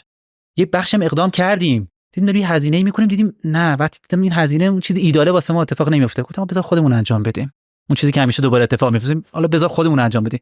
و این بذار خودمون انجام بدید همیشه اون زمان، یعنی خیلی وقتا بچه‌ها میگن که آقا خیلی خود فیلماتون کم هزینه میشه، نمیدونم مثلا فیلم میشه اینجوری بعدی فلان فلان فلان، میگم آره خیلی خوبه، فقط یه مشکل داره. این مشکلش میگم زمان، ما خیلی زمان از دست میدیم. چند تا فیلمساز از نسل منو میشناسی که فیلماشون تو جشنواره همین تهران بوده، فیلم‌هایی که شاید از منم فیلم‌های معمولی‌تری ساختن، اکثرا فیلم بلند ساختن الان. آره اکثرا ساختن، همشون ساختن، همشون دوستای من هستن. همشون میبونن ساختن. یعنی اصلا همه اون بچهای فیلمسازی که تو اون چند سال ابتدای 90 من شناختم تقریبا میتونم بگم همشون فیلم بلنداشون رو ساختن. من نمیبینم کسی نساخته، هر کی نساخته الان داره دوباره میسازه، یعنی فلانی هم ساخت. خیلی راحت خواستم با هر چیزو تجربه کنم، انگار سینمایی ساختن واسه من خیلی راحت بوده. به خودم گفتم خب سینمایی که میشه ساخت، بریم کار جدید بکنیم. واسه من تو ذهن من اینجوری شکل گرفت، نمیگم درسته، تو ذهن من اینجوری شکل گرفته. مثلا اگه کسی به من زنگ نمیزد که آقا یه سریال بسازیم، احتمالاً سریال نمیسازم، چون هیچ وقت به سریال فکر نکرده بودم. اون از گفتم بریم یه سریال بسازیم، با اینکه من واقعا مثلا سریال کوتاه ندیده بودم، اصلا کانسپت به چه شکل هستش، حتی اینکه دوست داشتم یه کاری جدید تجربه کنم. این چیزا واسه من خیلی جذاب‌تر بوده. هرچند خب طبیعتاً دوست دارم مثلا فیلم سینمایی هم بسازم، ولی فاصله زمانی به این روشی که من میسازم فاصله زمانی خیلی گپ‌های بینش خیلی زیاده، چون همه رو خودت داری گردن میگیری. داری فیلمتو رسما تموم می‌کنی، تموم شد تموم نیست، پرونده فیلم بازه، پوستر رو باید بزنی، تیزر تبلیغاتی بزنی. من تمام مواد تبلیغاتی کار کاشخون من خودم شخصا دارم میزنم، تک تکشو. من که طراح نیستم، پس من باید حالت به هم نمیخوره از پروژه؟ نه خستت نمیکنه؟ خسته متاسفم، کاش سریعتر خستم میکرد. مرتب من دستکاری میکنم، چون این یه اتفاق رایجی آره وقتی یه تایم طولانی و با پروژه خودت داری بازی میکنی، اونم همه زوایا دیگه. یکی از بچه‌ها بهم میگه که آقا یک جا باید پروژه رو ببندی. الان سعی میکنم کارو بکنم خب، ولی احساس میکنم بعضی وقتا این پروژه باید یک جا آقا این کارش دینشو ادا کرد، حالا تموم شد، حالا میبندمش. مثلا الان واسه من کاشخون همین جشنواره آخری که هستش، میگم این جشنواره تموم بشه، تموم دیگه، پرونده کاشخون میبندم. حالا شاید جشنواره دیگه قراره بری، همین زیغن کم که حالا هفته آینده است در واقع. خب این جشنواره واسه ما جشنواره خیلی بزرگی از این بابت که خب اولین بار داریم نسخه DCP کارو داریم رو پرده بزرگ پخش می‌کنیم و خب واسه من خیلی جذابه. فکر کن تا قبل از این ما DCP کارو نداشتیم. کی باید این کارو کنه؟ دیدم من خب آقا DCP رو چجوری باید تهیه کنه؟ یعنی من مرتب در حال یادگیری ام، چون کسی نیست دیگه این کارو انجام بده. نه که نیستا هست، ما بابتش هزینه باید کنیم. هزینه چیز عجیب غریبی هم نیست. بگم بعضی وقتا اینجوری نیست که بگیم ما پولشو نداریم، نه پولش هم هست میشه این کار انجام داد. این جذابیته که بگیم خودمون این کارو کنیم. این چجوریه؟ فلان کار هرچند DCP چیزی که حالا شخصی نمیشه خیلی انجام داد، کاری فناوری چیزی که بعد از بیرون، ولی اینکه چجوری فرمت ها رو تهیه کنیم، فرمت ها رو بدیم به کجا جذاب‌تره، کجا فلان، این چیزا رو چیزی که واسه من خیلی جذابه. بریم یه وله طراحی کنیم، بریم یه کار، همین کارا رو من خودم انجام. یعنی اگه بخوام یه پستم بذارم، پست یه چیز جالبی الان گفتی که هر کدوم از این کارا داره یه چیز جدیدی رو به من یاد میده. این چیز جدید رو یاد میگیری و بعد با این چیز جدیدی که یاد گرفتی چی کار میکنی؟ متاسفانه چیزی که فهمیدم، چیزی که جدیدی که یاد میده به من رو دوباره به افراد بی‌اعتمادتر میکنه. خودم به این نقطه منفیش فکر کردم. یعنی تو میری پوستر طراحی میکنی، بعد پوستر تو میدی دست یه نفر پوستر میزنه، بعد میگی آخه این که من خودم میتونستم بزنم. البته بگم شاید مشکل این باشه چون با افراد کمی کار کردم، وقتی میرم سراغ اون افراد نامناسب میرم سراغشون.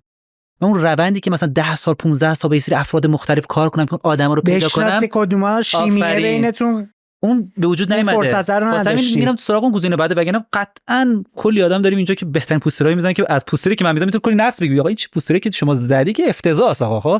ولی من به نتیجه رسیدم که آقا این کارو کنم شاید بهتر بشه. تو بخش زیادی از بخشا این تجربه کردن، این یادگیری خیلی وقت به نفع میشه. این نکته مثبتش بگم، وقتی یه نفر دیگه یه کار دیگه داره انجام میده، میفهمی که آها این الان چقدر کار خفن کرد.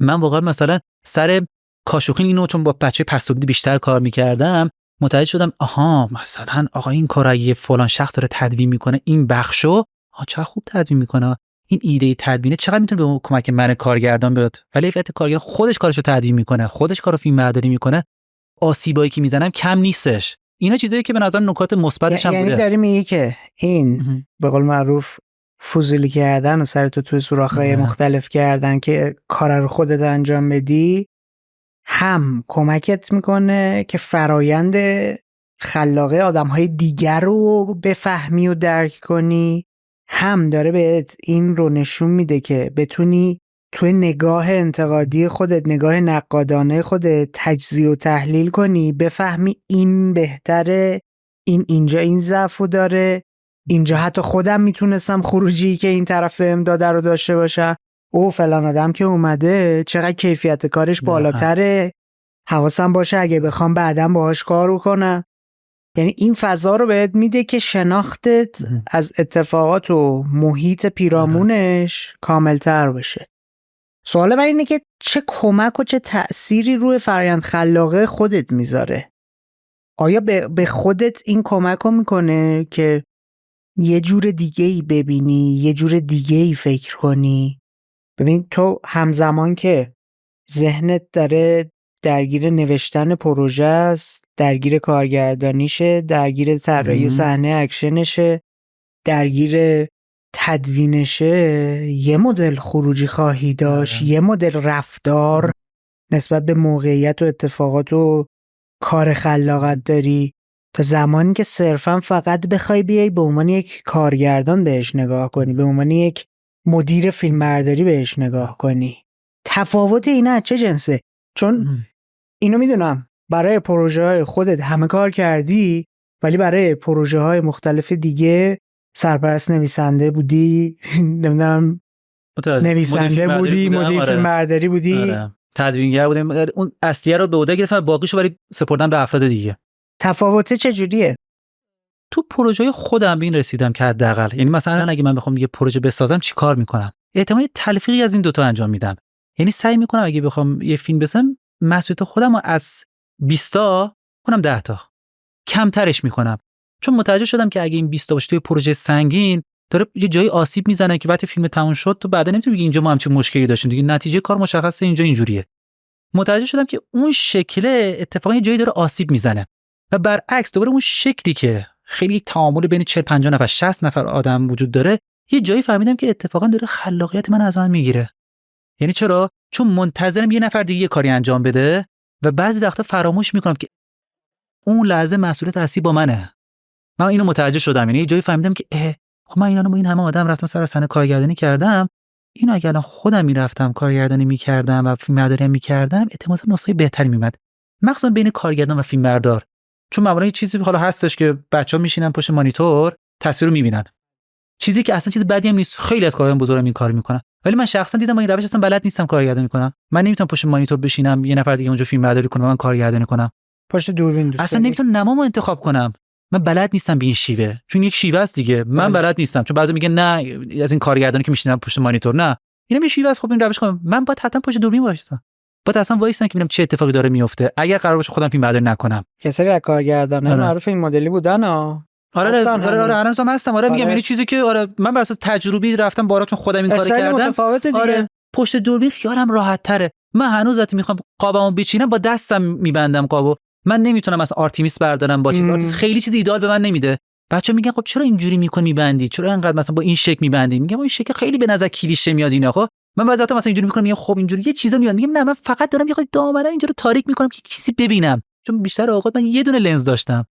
من قرار نیست اینجا فکر کنم محدودیت‌ها اصلا اینقدر تو ذهنت شکل داده که دیگه یه چیزی مثل ابزاری مثل آرتیمیس یا نماسنج اون چیزا واسه من به درد نمیخوره. من اینجا جعبه لنز نبوده درشو باز کنم میگم خب حالا اینجا بری بذاریم 50 دقیقاً اوج چیز من بوده که پایه دور برم نزدیکتر یا برم جلوتر، میتونم یعنی چیزا رو به من داشته. واسه من آخر گفتم خب اینجا این فضاست. و بعدن چون خیلی مثلا اون لنز کار کردم، همیشه از دریچه اون لنز دیدم دیگه، گفتم مثلا کاشوخی یه لنز 30 میلیمتری کار کردم، دوربینم کراپ داشتم، اینا حالا شده یه چیزی مثلا نزدیک 40 میلیمتری شده، یه چیز نامتعادلی 40 خورده شد. خب واسه همین اکثر پلانا با اونه دیگه، یعنی میدونم که این قاب رو که دارم میبندم با اینه تمام و پلانم بسته میشه.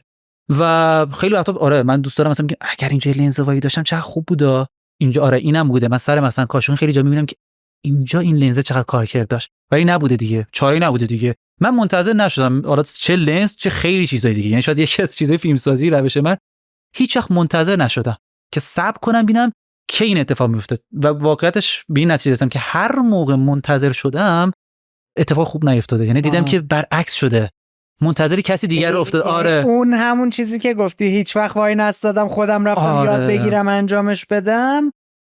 جاهایی هم تجربه کردی گفتی مثلا حالا وایسم ببینم چی میشه، ولی دیگه نشده، باید میرفتم انجام میدادم. خب ببین داریم در مورد موضوع حیاتی و کلیدی صحبت میکنیم، اونم تو دنیای امروز، اونم با اتفاقاتی که داره میفته که آدم‌ها به جای اینکه عملگرا باشن دنبال ایدئالن، دنبال اینن که بریم بهترین تجهیزات رو داشته باشیم، بهترین فرصت رو داشته باشیم و نمیرن کار اجرایی کنن.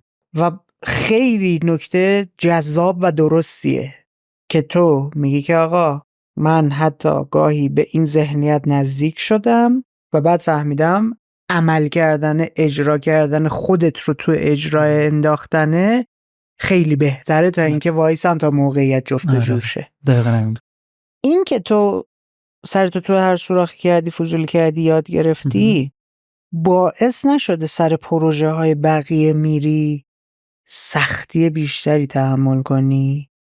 چون داری میبینی مثلا کارگردانه فلان کار رو میکنه، به عنوان مدیر تصویر مثلا رفتی اینجا داره اشتباه میکنه برم بهش بگم، فلان کس داره فلان کار رو انجام میده، آخ این طراحی صحنه اکشن اگه فلان بود خیلی بهتر میشد. اینا تو رو اذیت نمیکنه، بقیه رو اذیت نمیکنه؟ چون من مطمئنم از اون آدما هم هستی که خودت حتی اشاره کردی دیگه، به مدیر تولید میری میگه که آقا به جای مثلا مینیاریه بریم فلان چیزو بگیری. آره متوجهم. یه سری پروژه ها من خیلی وقتا بچه‌ها میان سراغ من و میگن که آقا مثلا این کارو تصمیم گرفتیم تجهیزات سبک ببرین جلو.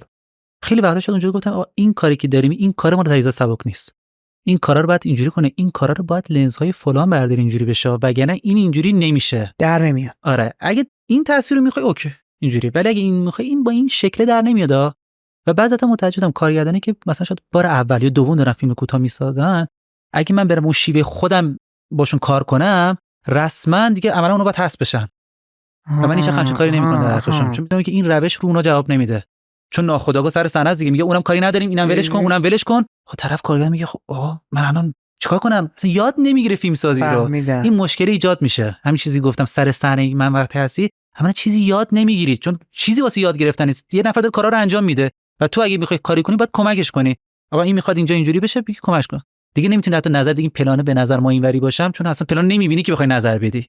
این اتفاق خیلی زیاد افتاده. ولی این که بگم اذیت نمیشم، آره خیلی وقتا مثلا سر صحنه هستش خیلی بد مثلا یه سری اتفاقی میفته هرس میخورم، ولی بیشتر اوقات معمولا میگم مثل این شکلی نیست که برم پشت یارو بگم آقا این داره خراب میکنه فلان اینا.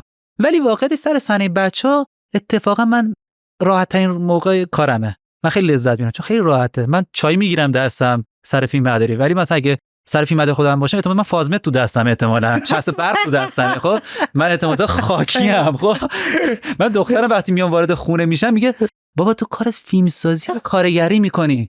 چون من یه مدت برگشتم خونه انقدر خاکی بودم که این بچه میگفت بابا من کارگردان چیه قضیهش. خب یعنی این شکل زیاده سر صحنه. بعضی وقتا انقدر وحشتناک فضا که ما خیلی وقتا دوربین رو می‌خوایم دست بگیریم، میگیم خب حالا صبر کن یه خورده دستات بگیریم کنیم چیز نکنیم. این متاسفانه چیزی که خب با بچه‌ای که کار می‌کنن همه اینجوری نیستن و بعضی وقتا این روش کار کردن میگم آزاردهنده میشه. ولی من خوشبختانه تو این 4 سال آدمای پیدا کردم که از این آزاره بعدشون نمیاد. خب اون جنون و دیوانگی که تو خودت داری اونا هم دارن. چون این چی واسهشون جذابه، هم چیزی که واسه من جذابه چی؟ نتیجه پایانی کار. عشق سینما. آره عشق سینما. این تونل انقدر مارپیچه. خب ولی من این تو مارپیچ اولی که وارد شد من تاشو دارم میبینم، واسه من نوره هست اون ته. یعنی من دارم همینجوری میرم میگم خب این که تاش قرار روشن باشه. میگه که از کجا میریم؟ میگم نشه من روشنش میکنم تاش. من کلاهی نمیدم اون تاش انقدر میزنم روشن بشه. حالا در هر صورت به هر شکلی شاید بدم دست یکی دیگه هیچ نتونم چی کنم. من آقا این کلاهی زدن این 4 روز طول میکشه، من 4 ماه کلاهی میزنم آخر بعد این روزنه امیده نوره بیاد اینجا دیگه. خب این شکل همه واقعیتش من یک زمانی فکر می‌کردم چرا بقیه این کارو نمی‌کنن، چرا این کارو، بعد دیدم که من انتظار اشتباهی دارم از دیگران که بیشتر من استایلتینه. آره من استایل. من یه زمانی سعی می‌کردم ناراحت می‌شدم واقعیتش. من سر کاشوخی سر واقعا از بچه‌ای که این کارو نمی‌کردن گفتم یعنی چی مثلا نمیتونم بیام؟ خب اگه دوست داری تو این کار پیشرفت کنی فلان کنی بعد اینو بذاری کنار بیای دیگه.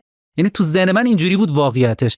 بعدا فهمیدم که نه، اصلا ما انگیزه‌های مشترک نداریم، اصلا ما دغدغه‌های مشترک نداریم. واسه همچین کارهای اتفاقا اگه کسی حالا می‌بینی که واقعا علاقه‌مند به همچین شکلی فیلم سازی، دقیقاً بگردین اون آدمی پیدا کنین که باش انگیزه کاملا مشترک دارین، عشق همون فیلم‌ها هستین. طرفتون نگه که آقا دوست داشته باشه بعد از این فیلم بره رو رد کارپت. منم بعدم نمیاد، دوست دارم که 10 بار رو این رد کارپت راه برم عکس بگیرن، خیلی هم جذابه. ولی به این نیت فیلم نمی‌سازم. چون اگه بخوام به این نیت بسازم با این شکل بسازم مطمئن همه چی تغییر می‌کنه واسه من.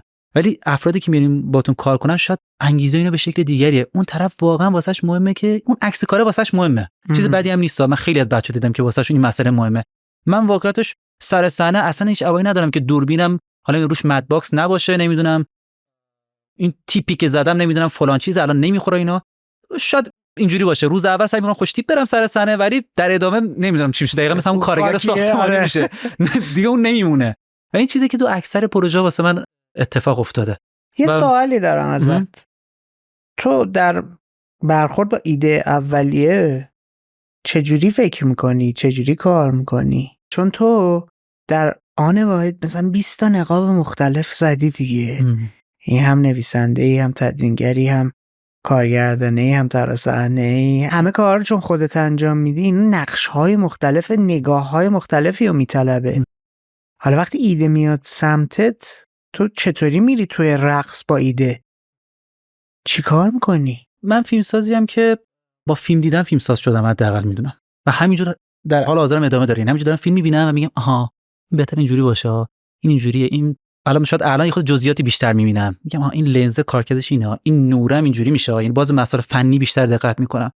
واسه من اینجوری بوده که ابتدای صحنه بوده، همیشه میگفتم خب یه صحنه همچین چیزی داریم، شروع میشه اینو کرد فیلم، یعنی یه تیکه کوچیک داریم اینو بکنیم فیلم. واسه خودم اینجوری بوده. فیلمنامه‌ای که تک فریم و آره من تو ذهن شکل میگرفته. یه موقعیت شاید حتی میگفتم این موقعیت این لوکیشن از اون جنس اکشنا بوده یا جنس دیگه ای داشته؟ آره اکثرا اکشن بوده. اکثرا یه موقع مثلا مثال میزدم میگفتم من تو ذهنم بوده که یه ماشین مثلا اولش چپ میکنه و بعد داستان از اینجا شروع میشه. حالا فکر میکنیم چرا این ماشین چپ کرد، چرا فلان شد، یعنی یک واقعی، یک اتفاق، یک بنگ، یک ضربه بعد شروع بشه.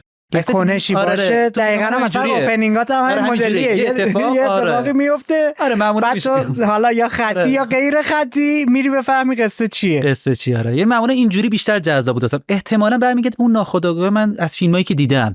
واسه فیلم‌ها من وقتی بچه‌ها میبینن خب کلی ارجاع داره، ولی واقعیتش اینجوریه که خیلی وقت من نمیدونم به کجا ارجاع داره. یعنی یکی از بچه‌ها میگفت تو ناخودآگاه میگه که این فیلم شبیه فلانجاست، میگم آره من دیدم اون فیلم رو ولی یادم نیست اونجا چی بود. اینه. آره نمیگم ندیدم، 100% دیدم. ناخودآگاه من کارشو میکنم، چون خیلی وقتها من حداقل سر کاشوخین اصلا زمان دکوپاژ نداشتم که از قبل نمیدونم استوری بورد بزنم، نمیدونم مثلا هم چیز اتفاق هم چیزی نبود. من میرفتم سر صحنه 4 ماه جمع کردی. آره من میرفتم سر صحنه میگفتم خب حالا چه امکانی داریم، میگیم از اینجا اینجا خب اوکی اینجوری بچا یه 2-3 دقیقه به من وقت بدین، صحنه رو میچیدم، میگفتم این کارو انجام. اکثر بچه‌ها که حالا به صورت لوباجی کنم این روشو انجام میدن، چیزی نیست که من انجام بدم، اکثرا به این شیوه انجام میدم.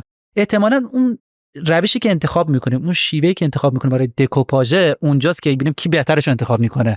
چون خیلی وقتا اون سرعتی جا خراب میشه. منم خراب کردم، یعنی دیدم که اگه من وقت داشت این صحنه بعد اینجوری دکوپاژ میشد، این تاثیر رو میذاره، اینجا ضربو میزنه، اینجا در نیومده و من میدونم آسیبش کجاست ولی زمانشو ندارم. میدونم که اگه قرار بود من صبر کنم من اون روز از دست میدم و اصلا بودجه من نمیگنجه تو این مسئله و مرتب این صحنه واسم اینجوری میشد که چاره‌ای نیست. خیلی وقتا تو این شکل از فیلم سازی بعد یه سری جا کوتاه بیای، یعنی میگی خب حالا اشکال نداره. این که میگی خیلی وقت چی میشه، همین کوتاه اومدن که خیلی وقت آسیب میزنه، اذیت کننده میشه. ولی با اینها هنوز شیوه همینه، یعنی هنوز شیوه اینه که یه واقعی یک صحنه رو تصور میکنن و حول اون داستان شکل میدم و شکل دادنش دیگه اون موقع اینجوریه که خیلی هم فکر نمیکنم چه جوری قراره ساخته بشه. یعنی اصلا مثال میذارم، ما تو فصل 2 کاشوخین داشتیم اون موقع با بهش فکر می‌کردیم، گفتم خب بعد شروعش نکن از چین یارو اینجوری میشه، بعد گفت چین آشنا دارین جایی، گفتم نه تا حالا چین رفتی، گفتم نه. میگم یعنی سوال بیسیک سوال بیسیک مثل همین کاشوخین همینجوری بود دیگه. رو کاغذ صفحه اول یعنی اون تریتمنت داستان میدید میگفت که خب این پروژه که واسه این 100 میلیون تومان بودجه نیست که، خب پروژه‌ای که واسه 100 میلیون چیه این قضیه، میگفتن اینو می‌خوایم بسازیم، پروژه‌ای دبی رفته. آره با منطق نمی‌موجه. ولی خب معنیش چیه؟ یعنی نه اینکه من دارم همه کار، بله من دارم به صورت تنهایی یه سری کار خیلی بزرگ انجام میدم که هزینه به شدت کاهش پیدا میکنه و دارم از کلی دوست دور و برم میخواهم که هر کاری میتونن واسه پروژه من بکنن بدون اینکه هیچ سودی واسهشون داشته باشه. یعنی من دارم میرم طرف میگم آقا دبی لطفا ما جای خواب بده، تبلیغ یک محصول این شخص ما حتی نکردیم. یعنی به این شکل بوده. یا حتی خیلی جاها مثلا میذارم ما اواخر کاشوخین دیگه رسما شکل فیلمسازی ما به این شکل شده بود که چون پیش‌تولید دیگه عقب افتاده بود، همه چی ما پیش‌تولید نداشتیم، لوکیشن نداشتیم، ما در حال رانندگی میگفتیم که کجا فیلم برداری کنیم. یعنی من میگفتم اینجا به ساله که در واقع هم بازیگرم بود، هم دستیارم بود، همه کار در کنار من بود، هم فکرم بود، همه چی سر صحنه. میگفتم ساله به نظرت اینجا خوبه فیلم برداری کنیم؟ میگفت خوبه. بعد میگفت باید کثیفه کیوانا. میگفتم آره بگیریم دیگه، مشکلی داری تو؟ میگفت اینم خودش خیلی پایه بود. این ساله واقعا کاراکتر پایه‌ای بود تو این روشه. میرفتم بعد اون سال به نظر اینجا دکور چیکار کنیم، اینا اینجوری کنیم، فلان کنیم، همون لحظه فیلم برداری می‌کردیم. یعنی شکل فیلم برداری ما اینجوری شده بود. یه جایی حتی مثلا میرفتیم آخرش رفتیم یه هتل تورنج بود دیگه، آخر کاشوخین رفتیم هتل، هر کی میگه خب اونجا خب همونجا همانگیش میدم 20 تومن بعد پول بدین همچین جایی. گفتی شما چجوری رفتین؟ گفتی هیچ، ما پویان زنگ زد بود مدیر هتل، گفته که آقا ما می‌خوایم فیلم برداری کنیم. گفت چی؟ گفت یه سریاله. گفته حالا بیایم ببینم چیه. ما گفتیم کم هزینه ترین روش رفتن به کیش چیه؟ با ماشین. سوار ماشین شدیم، با این از این کشتی‌ها رفتیم تو کیش و رفتیم دم در هتل. پیاده شدیم، پویان رفت گفت آقا ما می‌خوایم کار. گفت خب چیکار می‌تونیم واسه ما بکنیم؟ گفتیم چیکار کنیم؟ چیکار؟ تیزر نمی‌خواد تیزر واسهشون بسازیم؟ رو گفت آره یه تیزر واسمون بسازیم. یعنی ما در جریان فیلم برداری آره این شکلی که الان امروز اینفلوئنسرها و آره ما اون شکل داشتیم در واقع محتوای کار سریال داشتیم تولید می‌کردیم. رفتیم اونجا گفتیم خب که ما تیزر می‌سازیم. و یارو واقعا قبول کرد، گفت اوکی بسازیم. و تیزر رو دقیقاً فیلم برداری کردیم، همزمان داشتیم فیلم برداری کارو می‌کردیم، تیزر رو فیلم برداری کردیم. یه ما بعدم تیزر رو بهش دادیم. و پخشم کرد، حالا نمیدونم کجا، ولی یه سری جا حالا در واقع به صورت سوشال میدیا کارو پخش کرد. ببین این شکل این چیزی که دارم میگم در خیلی جای پروژه ما پیش اومده. با اینکه ما پیش تولید خیلی خوبی نداشتیم، یعنی ما لوکیشن از قبل نداشتیم حتی، و اینا واقعا چیز بدیه ها. یعنی ما لوکیشن از قبل نداشته باشیم در کارهای کم هزینه میتونه آسیب بزنه، در کار کم هزینه میتونه تنشن اضافه کنه. شما رسما ما وارد دبی شدیم، فهمیدیم ما مجوز فیلم برداری نداریم. فکر کن تو وارد کشور هزینه که اومدیم ما نمیتونیم فیلم برداری کنیم. من فکر می‌کردم میتونیم در امارات غیر قانونیه ما آره ما نمیتونیم فیلم برداری کنیم. حالا تجهیزات ما خیلی جمع و جور بود. گفتم خب چیجوری؟ گفت من کار غیر قانونی نمی‌کنم که حالا پس فردا مشکلی ایجاد بشه. گفت آقا به شکل دانشجویی کار کنی، نمیدونم یه چیز باشه اوکیه. یکی از بچه‌ها اومد آیه روانبخش که دانشجو بود اونجا، اومد در واقع توی تولید اون مسئله به ما کمک کرد. ولی بخش زیادی از اون صحنه‌ها رو ما دیگه خیلی اصطلاحاً دانش آموزی جمع کردیم، نه دانشجویی. یعنی ما کاشوخی رو در دبی در تمام اون صحنه‌های خارجی بدون صدا فیلمبرداری کردیم. یعنی شرایط ما اینجوری بود. بعد چقدر وقت داشت طرف 3 روز مثلا 3 روز بعد صدا گذاری مثلا 10 دقیقه بدون صدا، بعد چی تعقیب گریز، دویدن، صدای خیابون، بعد همزمان به بامداد گفته بودی بامداد اینم صحنه اکشنمون، بعد موسیقی بسازه. 3 روز طرف وقت داشت. یعنی موازی هم موسیقی، یعنی روی آره. سکوت موسیقی ساخته شد. یه چیز عجیب غریب. و بعد واقعش من این فرصت رو نداشتم مثل یه کارگردان که چیز خوبی هم هستش که بشینم کارو ببینم بگم که بامداد به نظر من موسیقی اینجوری باشه بهتره، یا رام اینجا صدا اگه اینجوری باشه بهتره. همینجور آخر پروژه ایجاد میشد دیگه. میگم خب تموم بسته شد. این چیزی بود که اتفاق میفته. خیلی جالبه. بریم سمت جنبندی. اول از همه کیوان محسنی کوزی کورنرش گراشه. جایی که توش رشد پیدا کرده، تمرین فیلمسازی کرده، تبدیل به یک فیلمساز شده. جایی که به خاطر موقعیت خاص جغرافیاییش، تصاویری که میتونسته خلق کنه، شناختی که از جاده هاش داشته، از کوچه پس کوچه هاش داشته، کمکش میکرده که همیشه وقتی داره رد میشه میبینه ته ذهنش شروع کنه خلق کردن، موتوره راه بیفته، ایده ها شکل بگیره.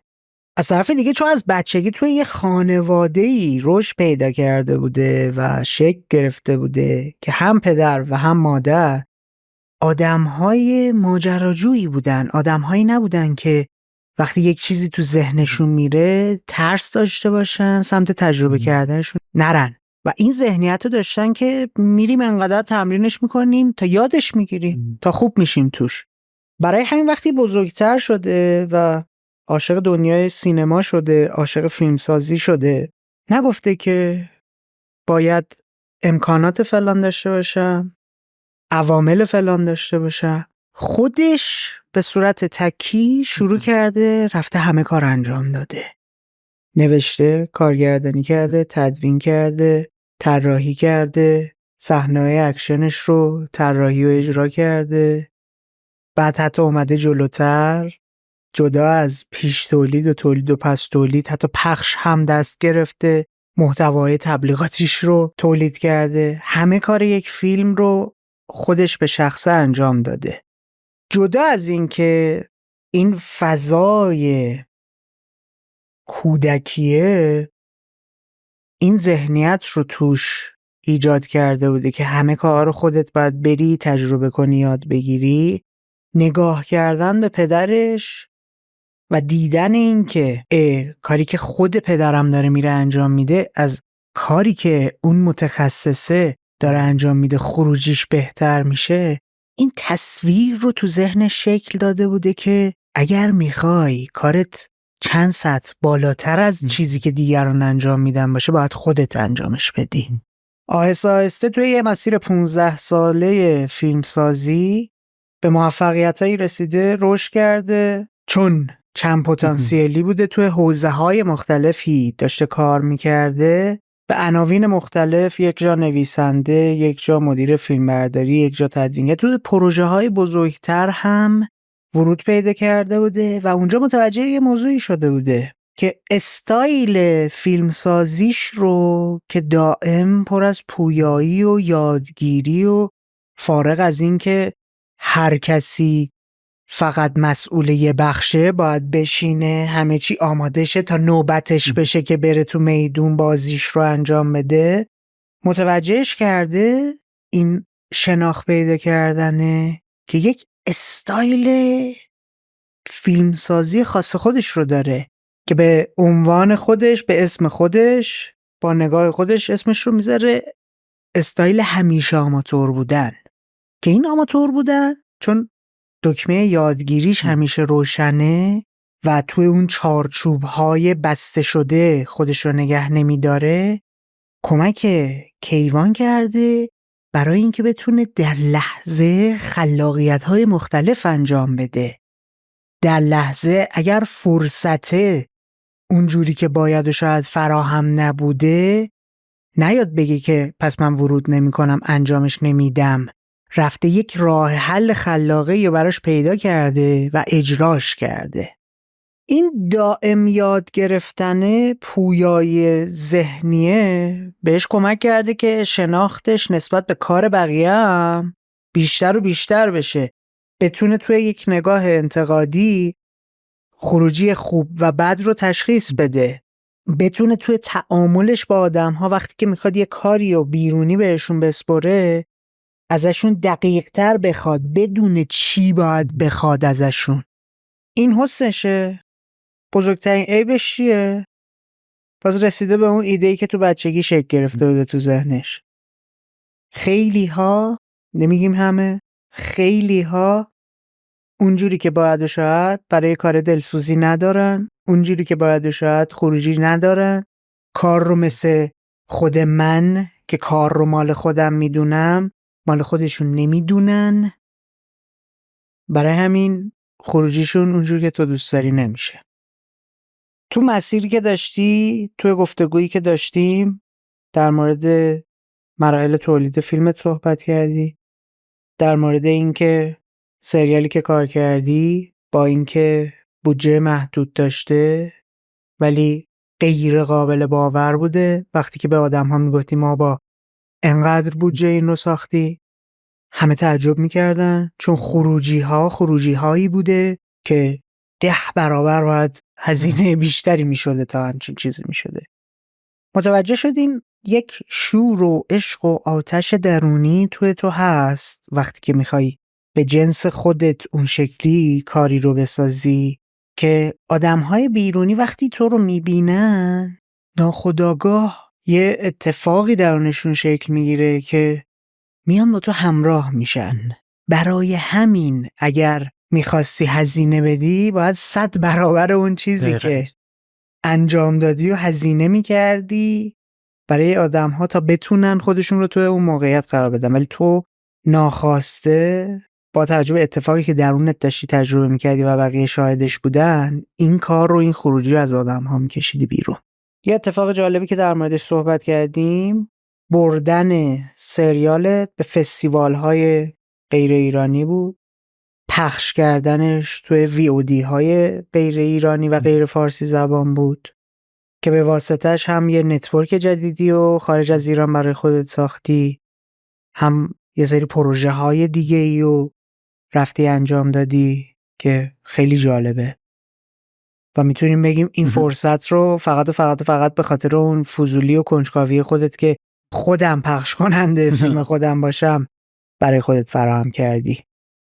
در مسیر خلاقه‌ای که داشتی، آشنا شدن تو با حوزه‌های مختلف، محیط‌های مختلف، تجربه کردن موقعیت‌ها و جایگاه‌های شغلی مختلف کمک کرده که تو توی مواجهه اولت با یک ایده ذهنت همه چیز رو در لحظه همه جوره ببینه، بسنجه و یک اشراف کاملتری و نسبت به پروژه هایی که برای خودت داری تولید میکنی داشته باشی که نتیجهش رو توی تولیدت داری میبینی که در لحظه میتونی از همه زوایا راه حل پیدا کنی، در لحظه میتونی ابداعات خودت رو داشته باشی و این وان من بند بودن تو رو یک موجود خلاق‌تر کرده، تو رو یک موجودی کرده که با استایل خودت، امضای خودت،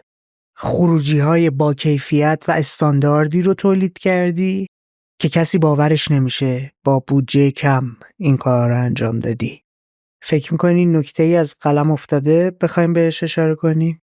نکته‌ای که نه، ولی خب اگه بخوام چیزی شاید اضافه کنم حداقل این که معمولا این شیوه از فیلمسازی با اینکه اسمش فیلمساز تک نفره است ولی خیلی هم تک نفره نیست. افرادی که پشت این تک نفره هستن خیلی مهمه. یعنی الان تو صحبتی که کردی دقیقاً داشتم فکر می‌کردم که شاید همه مثل منم خوش شانس نباشن که افراد این چنینی پشتشون هستش. مثال میزنم، من از زمانی که ازدواج کردم داشتم فکر می‌کردم که واقعا اگه مثلا من عاطفه رو تو زندگیم نداشتم احتمالاً یه زن دیگه چجوری برخورد می‌کرد با این شیوه، با این روش.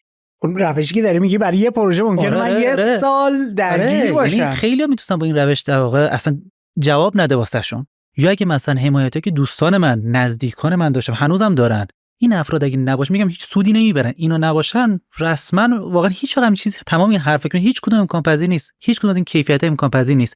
این افراد تک نفری مثل ما تک نفر داریم جلو میریم، ولی خیلی اون پشت هستن که دارن فداکاری میکنن. فداکاری دارن میکنن. من فکر میکنم این شاید خیلی بهتر باشه. حتی دوستانی، حتی رفیقانی که میگم هیچ نفعی نمیبرن، چون بعضی وقتا میگه یه نفر آقا این خب حالا دیگه چاره‌ای نداره دیگه، میگه پدر دیگه چاره‌ای نداره، مثلا همین چیز بعضی وقتا میگه اونا همون عشقو تو میبینن که احتمالاً من فکر کنارت وای میسن، یه دوست داشتنی میسوزن. یه دوست داشتنی احتمالاً، چون واقعا هیچ منطقی توش وجود نداره. چرا ما به این روش غیر معمول عادت کنیم و قبول کنیم این رو؟ این چیزی که من خیلی بارها واسه من پیش اومده و همیشه واقعیتش میگم خوش شانس بودم و خیلی وقتا قدردان این مسئله بودم و فکر می‌کنم همین امروز اگه قرار باشه دوباره بسازم فیلم جدیدی که قطعاً این اتفاق میفته، دوباره اگه این اطراف این آدما نباشن این امکان پذیر نیستش. با اینکه من الان دارم میگم یک نفر تیتراژی، یک نفره همه یه نفر همه کارا رو کرده، ولی اون با تشکر است که وقتی میزنی اون لیسته خیلی لیست بزرگه، اون لیست خیلی معتبری واسه من، چون آدما اگه نباشن واقعا خیلی پروژه من کلا یه چیز دیگه میشه. اونا دقیقاً عوامل اصلی پروژه من هستن. اون با تشکر که خیلی وقتا روتین تو خیلی از پروژه می‌بینی، ولی واسه پروژه من اونا اونا خیلی افراد مهمی. تجملاتی نیستش با تشکر از این نکته‌ای که به نظرم حداقل تو کاری من هست و در آینده امکان داره داشته باشه. اگه بخوایم این گفتگو رو به کسی تقدیم کنیم به کی تقدیم می‌کنی؟ گفتگو رو واقعا اون افرادی که پشتم بودن، خیلی افراد زیادی هستن. اگه بخوام مثلا سری بگم پدر و مادر و همسرم، میدونم که خیلی دیگه رو دارم از قلم میندازن، ولی فکر کنم اون تمام اون با تشکر است که تو آخر فیلمای من هستن، فکر کنم بهترین گزینه هستن. واقعا با تشکر از همشون. خیلی عمالی. کیوان جون دمت گرم واقعا. مرسی که به کوزی کورنر اومدی. ممنون از دعوتتون. قربونت. خیلی مزه داد من پسر. عزیزی. مرسی. دمت گرم که تا اینجای برنامه همراهمون بودی. همونطور که می‌بینی یه کار تیمی و کلی آدم براش زحمت کشیدن. ازت یه خواسته بیشتر نداریم. ما هدفمون اینه که تبدیل بشیم به یه برنامه بین‌المللی. بریم سراغ آدم‌های شناخته شده تو کل دنیا. دعوتشون کنیم بیان به کوزی کورنر در مورد فرآیند خلاقشون باهاشون صحبت کنیم. اینطوری به قضیه نگاه کنید که چقدر باحال میشه یه روز یکی مثل دیوید لینچ، یکی مثل فینچر تو کوزی کورنر اومده باشه و در مورد فرآیند خلاقش صحبت کرده باشه. اگر شما هم مثل ما همچین رویایی دارید، انقدر دیوونه هستید، یه کمکی ازتون میخوام. پلتفرم‌های مختلف ما رو دنبال کنید. چون به عنوان یک رسانه مستقل هر چقدر کامیونیتی و خانواده اون بزرگتر باشه، امکان دعوت کردن و پذیرفتن این توسط ما فراهم‌تر میشه. اینطوری اون مهمونا برامون دست یافتنی‌تر. مراقب خودت باش. به زودی میبینمت.